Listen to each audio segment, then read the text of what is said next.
Physico-chimico-méthodo. C'est beaucoup trop long comme nom de chaîne. Qui est-ce qui a fait ce nom? C'est moi? Ok. C'est pas mal. Méthodo, maintenant. On va parler de méthodologie. Bah oui, parce qu'en fait, très souvent, vous allez rechercher des informations sur Internet pour un exposé, pour un devoir maison, pour des exercices, j'en sais rien. Mais comment vérifier que la source est fiable? Alors oui, je sais, on vous l'a déjà dit 100 fois. Bah oui, mais ça serait peut-être bien de le revoir. Je vais vous montrer, moi, ce qui m'est arrivé pour de vrai. Et puis, 2-3 petits conseils pour pas tomber dans le panneau. Allez, c'est parti. Ah oui, comment savoir si une source internet est fiable? C'est pas forcément évident. Je vous montre ce que j'ai réalisé, je vous promets que c'est vrai, je voulais faire une vidéo sur la tension électrique, donc une vidéo que j'ai déjà sortie, et puis il me manquait une ou deux informations pour terminer cette vidéo, donc j'ai fait comme tout le monde fait, j'ai été sur notre super moteur de recherche préféré, j'ai tapé définition tension électrique et je voulais voir ce qui ressortait.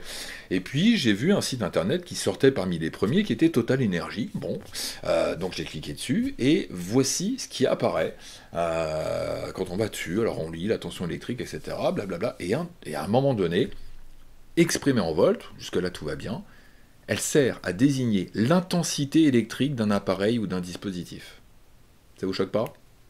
Alors si ça vous choque pas, c'est que vous ne savez pas ce qu'est la tension électrique, mais pour quelqu'un qui sait ce que c'est la tension électrique, c'est horriblement choquant, c'est une erreur en fait.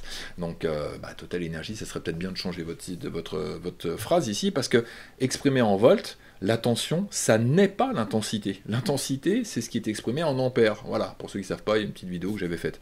Donc là, il y a une grosse erreur sur ce site. Alors, ça arrive qu'il y ait des erreurs sur des sites internet, mais finalement, comment savoir si ce qui est noté sur un site internet est vrai ou pas? Alors, je vous donne quelques petits conseils pour faire une recherche sur internet. Oh, ça va pas chercher bien loin, c'est assez sommaire, assez basique, mais quand même, ça peut vous permettre de rechercher la bonne information au bon endroit. Tout d'abord, il faut rentrer des mots-clés sur les moteurs de recherche. Les mots-clés sont importants, n'oubliez pas. Ne tapez pas des phrases à rallonge, ne tapez pas avec des petits mots, les deux, les et, etc., qui ne veulent pas dire grand-chose dans un moteur de recherche. Donc, ciblez sur des mots-clés. Vous travaillez sur, je sais pas moi, le réchauffement climatique en France, tapez réchauffement climatique en France, par exemple. Ensuite, pour valider l'information. Alors, ça n'est pas parce que c'est le premier site qui sort que c'est le site le plus fiable. Non, le site qui va sortir, c'est le site qui a été le plus vu d'après le moteur de recherche, qui a eu le plus d'interactions, qui renvoie vers d'autres liens, etc., etc. Donc, c'est une algorithmie qui est derrière, qui est assez complexe, mais ça ne veut pas dire que le premier site est le site le plus fiable. Et en plus, souvent, les premiers sites qui sortent, ce sont des sites sponsorisés, c'est-à-dire qu'ils payent pour pouvoir être en premier. Ça ne veut pas dire que le site n'est pas bien. Le site est peut-être très intéressant, mais il faut être conscient de cela. Donc, allez rechercher des sites. Justement, quel type de site? Eh bien, regardez le site.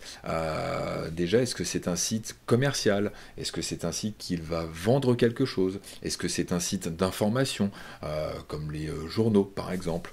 Est-ce que c'est un site gouvernemental? Est-ce que c'est un site éducatif, issu d'éducation nationale, par exemple, etc.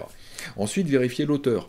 Qui est l'auteur? Alors, généralement, sur les sites internet, vous avez tout en bas de page ou en haut de page qui sommes-nous, ou bien à propos. Allez vérifier l'information, ça peut vous donner quelque chose d'assez pertinent là-dessus. Et enfin, ce qu'il faut, c'est confirmer l'information. Est-ce que l'information que vous avez lue, a priori, est valable ou pas? Pour cela, n'hésitez pas à aller rechercher un autre site internet qui parle de la même chose et vérifier si les informations se recoupent ou pas. Et enfin, troisième chose, lorsque vous voulez bien restituer une information, n'oubliez pas de citer vos sources, de citer le site internet, à quel moment aussi vous l'avez vu.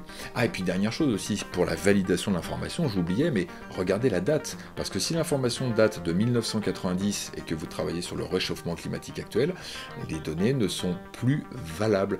Donc ça, c'est aussi quelque chose d'intéressant à voir. Bon voilà, quelques petits conseils, quelques petites idées pour faire une recherche sur internet. Ce sont des idées, ce sont des conseils très très simple, n'hésitez pas à l'appliquer. Dis donc, vous avez vu ça? Alors ça, c'est un conseil aussi que je vous donne, cliquez dessus, n'hésitez pas, foncez, allez-y.